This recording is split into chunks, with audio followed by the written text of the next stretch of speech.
Hi everybody, just doing a quick recording on guidelines for the second assessment, final assessment, so it's individually assessed. It is worth 40%, so you've already completed 60% of your module with the report. It's due on the 12th of December at midnight. If anybody has any issues or problems for submissions, then just email me separately, please. So basically the assessment is a follow-on from your first assessment. You're taking the same brand in the same market. You can change the brand, you can change the market, but I wouldn't recommend that because you've already conducted most of the research. So you have three options. You can produce a short video, you can produce a one-page infographic, or you can present in person. If you want to present in person, those will take place during week 12. So you need to email me to schedule a presentation time. So on the presentation or on the video, you need to include information on your consumer profile of your target audience, the bio.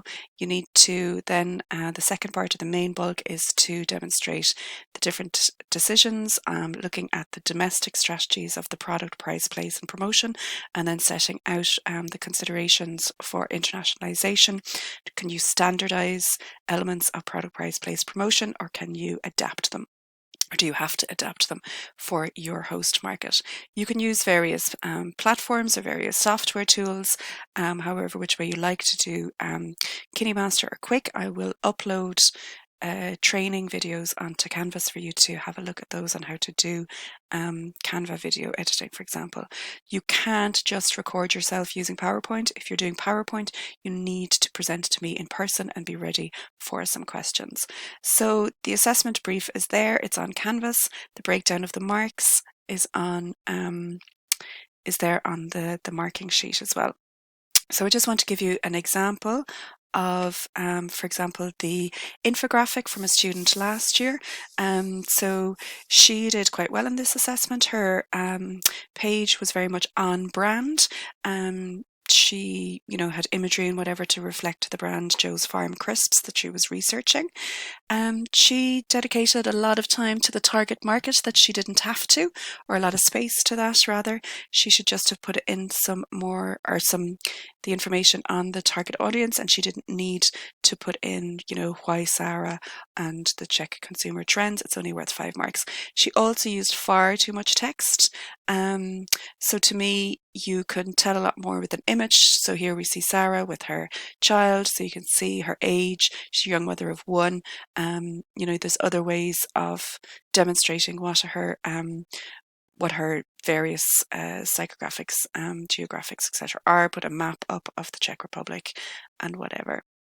She then went into place, price, product and promotion. So I said what you have to do is you have to set out what are the strategies in the domestic market and then what are the considerations for your host market. So here she didn't really talk about the domestic market at all, but she set out what the host market strategies would be out into the export market. So for example, she did speak about a product extension. There are different promotional product, price and place strategies that we've spoken about in the lectures. So what kind of entry price would she look at? What is the domestic pricing strategy for your brand in Ireland? And then what kind of things are going to influence it? For example, if you're going to the German market. So if you're doing the beer, what kind of alcohol tax, what's cost of living, disposable incomes, what kind of shipping costs, what's going to impact, what are your competitors doing, what are going to impact your pricing strategies. The same with product.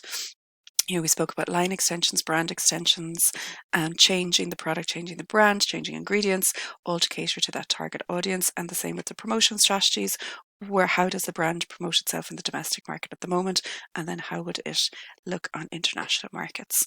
So the student did fairly well. There was a lot of information on it, but she didn't really set out those domestic strategies properly in any of her elements. So I'm just going to play, I just reduce the volume because it's a bit loud, the video that the student completed, and I will talk through this as we go through. So again, very much on brand, showing imagery from the the company's website. She put on her logo. The previous student didn't put the logo on her infographic.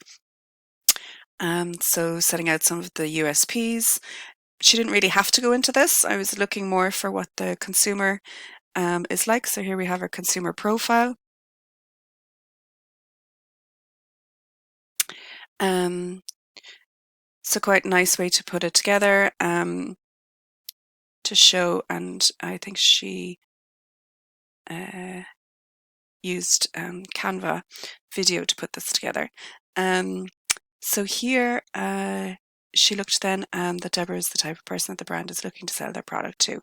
There's a few things that Joe's Farm Crisps need to consider before expanding. So this is really the key element that you should speak about. You know, what is going to stay the same, what needs to change, what should change, what can change, what would be best for the brand on the different elements of the marketing mix. So when you look at the product, the dialect Joe's Farm Crisps may consider making small changes to their logo because of so crisps in the US are known as chips.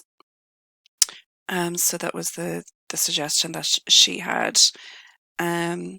She could also have considered, you know, is the packaging the right type of packaging? Are there ingredients? Are there, you know, they're made from parsnips crisps? You know, are they popular in the US? Is maybe would have been better to do sweet potato or yams or any other US kind of type veg. Then may need to increase the retail prices for their products. So she went in and she said tax rates, cost of production, exchange rates, average wage earnings, and cost of living. So that is going to impact the recommended retail price. So that was really good. Then the place, the off-trade. What's the difference between off-trade and on-trade? Which ones did you recommend? And then is that what they do in Ireland? So, you know, the retail sectors for Glenillan, for example, would you also look at on-trade for those? If the market expansion is successful, then she said they would also look at boutique hotels for the crisps and a particular distributor there. And then there's socials. So she didn't say what they're doing in Ireland at the moment with their promotional strategies, but did make some suggestions then for the US market. It's not a whole lot of information included there on that last piece, so she probably would have scored the best from the 4 Ps on product and price. Okay, that's it from me. Thanks.